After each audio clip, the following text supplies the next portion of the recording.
The story begins in Aswan, Egypt. One evening, a family returns home in a cheerful mood while listening to loud music in the car. But the moment they arrive, young Layla discovers her pet canary dying in its cage, coughing up horrifying black blood. Seeing this, her parents immediately rush into the basement beneath their house. Hidden below is a secret chamber connected to a massive black pyramid buried underground. Deep inside the ruins, they approach an ancient black sarcophagus and carefully open it to inspect the body sealed within.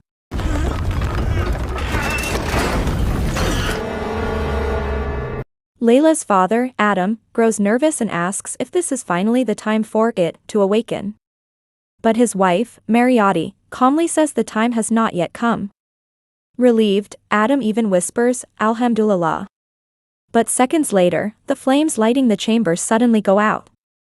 As Mariotti relights the torch, the figure inside the sarcophagus abruptly opens its eyes. The creature violently attacks Adam and kills him in a horrifying way.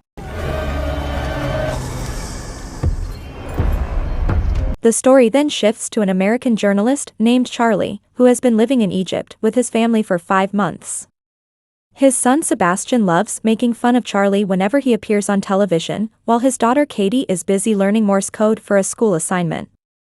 Not long after, Charlie and his pregnant wife Larisa are interrupted when their children begin fighting. Sebastian intentionally throws Katie's doll off the balcony, snapping its head off. Charlie tries to calm them down, but Katie feels like her father always takes Sebastian's side. Upset, she goes outside alone to play in the backyard. At that moment, Mariotti approaches her from behind the fence. Where's Layla today? But she didn't want you to worry. Well, she said yeah. Around town, people know the strange woman as a witch. She offers Katie candy and tells her that Layla is sick and needs a friend. Meanwhile, Charlie enters Katie's room and realizes she has been accepting candy from a stranger for quite some time. Sebastian confirms the candy always came from their neighbor. But Charlie is already too late. Mariotti gives Katie an apple and begins chanting strange words over it. Suddenly, insects crawl out from inside the apple, and Katie immediately starts convulsing violently. Charlie panics and searches for his daughter. Moments later, he sees Mariotti running away while carrying Katie in her arms. Without thinking, Charlie chases after them through the streets. But suddenly, the city's sandstorm alarms begin blaring. In the middle of the chaos, Charlie loses sight of Mariotti and Katie completely.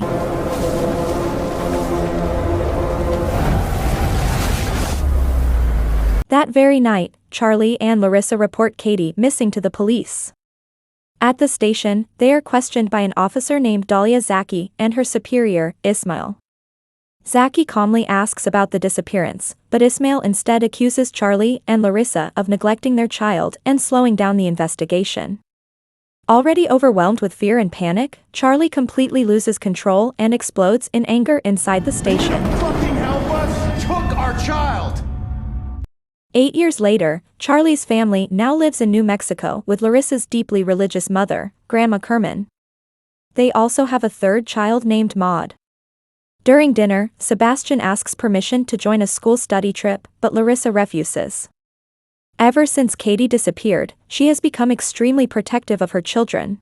The next day, near the deserts of Aswan, a teenage boy discovers a crashed airplane in the middle of the sand. As he approaches, he finds both pilots dead in gruesome condition. But what truly shocks him is the sight of a massive black sarcophagus standing perfectly upright among the wreckage, completely untouched by the crash. Some time later, the sarcophagus is brought to a group of archaeologists. One expert admits he has never seen anything like it before. Together with his assistant, he opens the coffin and discovers a mummified body wrapped in ancient bandages covered with strange symbols. But the moment they remove part of the wrapping, the mummy suddenly comes back to life.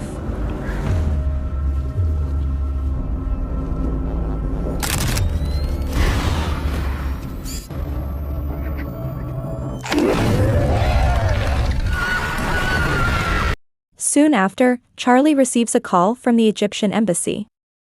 At first, he assumes they want him to cover another news story. Instead, they tell him something impossible. Katie has been found. Even more horrifying, the mummy inside the sarcophagus is actually Katie herself. Shocked beyond belief, Charlie and Larisa immediately fly back to Egypt. When they arrive, a doctor greets them and warns them to prepare themselves mentally because Katie's physical and psychological condition is extremely severe. He explains that her face is badly damaged from scratching herself with nails that have grown long, sharp, and animal-like. Katie also requires heavy sedatives whenever she becomes violent. Charlie and Larisa feel both devastated and relieved at the same time. But before they can take Katie home, they are approached by Dahlia Zaki, who is now a detective. She explains that the black sarcophagus where Katie was found is over 3,000 years old. Zaki suspects Katie may have been trafficked through the coffin as part of a smuggling operation. Hearing this theory only makes Charlie angrier. He no longer cares about theories. He just wants the people responsible to suffer. Eventually, Katie is brought home to New Mexico. Grandma Cronin lovingly prepares a special room for her granddaughter and introduces Katie to her younger brother, Maud. As a devoted Catholic, Cronin prays over Katie with gratitude and tears in her eyes. But the second the prayer ends, Katie suddenly attacks her while twisting her body in unnatural ways. Larisa is forced to inject Katie with sedatives to calm her down. That night, the atmosphere inside the house becomes terrifying. Frightened, Maud asks Sebastian to sleep beside him because he keeps seeing something moving outside the balcony. At the same time, Charlie realizes Katie has vanished from her bed. After searching the house, they discover her hiding inside the attic above Maud's room, eating insects and animal carcasses she found there. Katie suddenly sprints away with terrifying speed, but Charlie manages to catch her and force her to spit everything out. The following morning, strange events continue when Charlie drives Sebastian and Maud to school. Out of nowhere, a pack of wolves surrounds their car. After dropping the boys off, Charlie tells them they need to accept Katie for who she is because nobody truly understands what happened to her. Later at home, Larisa and Grandma Cronin try bathing Katie, hoping it might help calm her mind. Meanwhile, Charlie notices something strange hidden beneath a carpet elsewhere in the house. As Larisa trims Katie's overgrown toenails, something horrifying happens. When she cuts Katie's big toenail, the skin on Katie's foot peels away all the way up to her knee. And somehow, Katie feels absolutely no pain. Hearing Larisa scream, Charlie rushes into the room. But Katie escapes again. Following the trail of blood, Charlie finds her stabbing deep into her own leg wound until the bone becomes visible.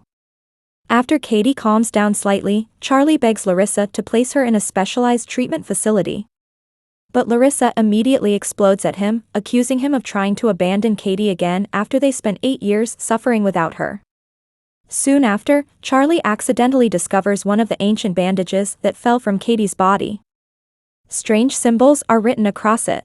Curious, Charlie visits a university and meets Professor Bixler. The professor explains the writing dates back to around 30 BC and may be connected to an ancient ritual. Intrigued, Charlie asks him to continue researching the symbols. That night, Charlie sits beside Katie's bed, desperately begging for his daughter to come back to him. Then he notices something strange. The clicking sounds Katie makes with her teeth resemble Morse code, the same code they practiced together years ago in Egypt. When Charlie translates the message, it reveals a single name. Layla.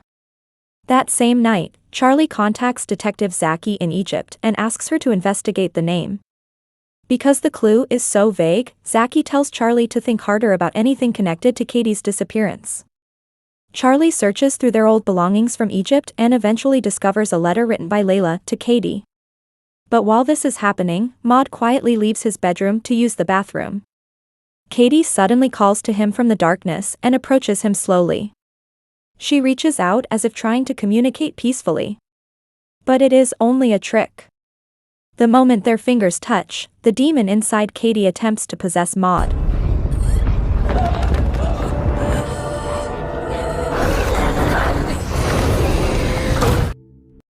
The next day, Professor Bixler calls Charlie back with shocking discoveries about the writing on Katie's bandages. He tells Charlie about an ancient demon named Nazarin. According to legend, the creature destroys families by turning parents against their children. It once convinced a mother to bury her own child alive. Long ago, a secret cult trapped the demon through a horrific mummification ritual, using living human bodies wrapped in enchanted bandages as vessels. Bixler warns Charlie that the more bandages removed from Katie's body, the stronger the demon becomes. And the effects are already spreading. At school, Maud suddenly becomes aggressive and violent. Meanwhile, Zaki's investigation leads her back to Mariotti's house in Aswan. Finding the home abandoned, she enters and discovers the same underground black pyramid seen at the beginning of the story. Zaki bravely descends into the hidden tomb alone. Not long later, Mariotti returns and attacks her. Zaki is forced to shoot her in self-defense. But the entire incident is witnessed by Layla, now grown older. Layla immediately runs away, with Zaki chasing her toward a cliffside. There, Layla digs up a buried box and hands it over to Zaki before surrendering peacefully. Inside the box is an old VHS tape labeled with Katie's name. Back in New Mexico, Grandma Kerman continues praying desperately for Katie's recovery.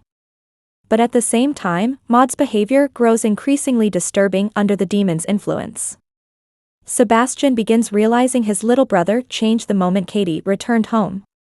Then the demon inside Katie attacks Grandma Kerman while she is praying.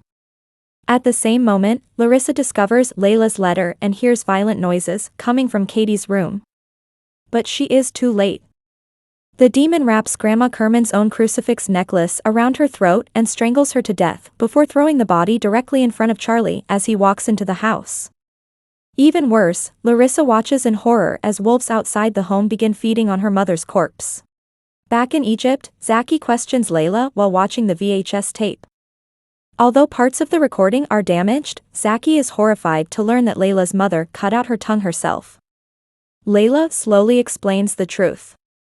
Katie was never supposed to leave the sarcophagus because the demon needed to remain sealed forever.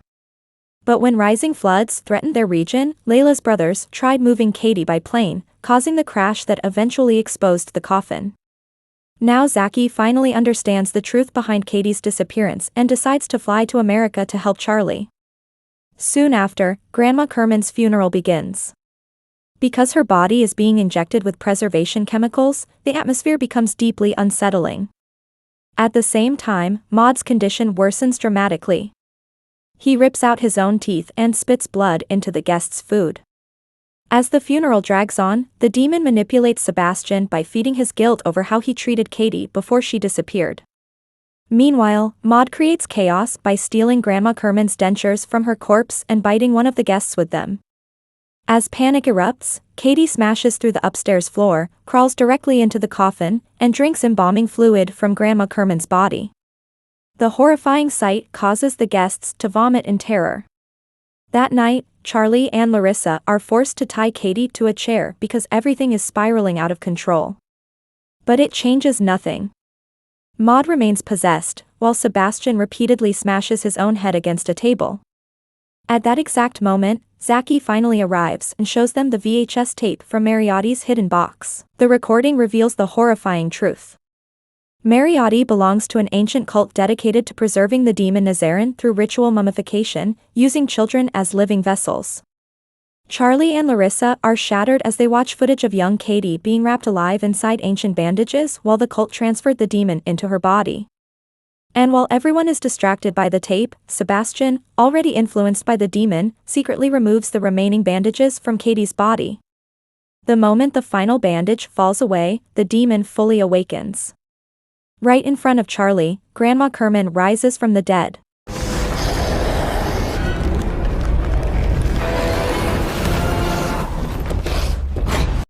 During the attack, Zaki is violently thrown across the room while Sebastian completely loses control and begins hunting his own mother.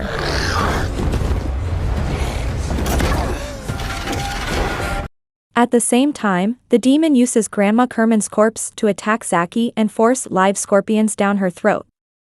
Thankfully, Zaki manages to fight back and spit the scorpions out before suffocating. In the middle of the chaos, Charlie realizes Zaki memorized the ritual chant from the VHS recording. Charlie grabs hold of Katie and restrains her with everything he has left. Meanwhile, despite the massive wound in her neck, Zaki recites the ritual aloud. The transfer works. The demon leaves Katie's body and enters Charlie instead.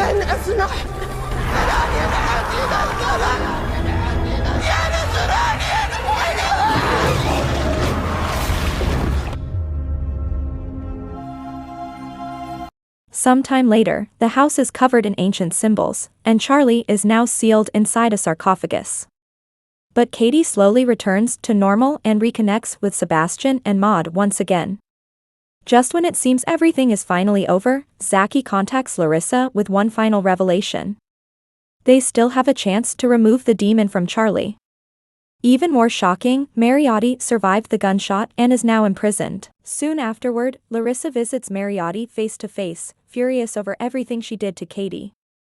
Then Zachy arrives carrying Charlie's possessed body inside the sarcophagus. Together, they prepare to perform the final ritual and transfer the demon Nazarin into Mariotti instead.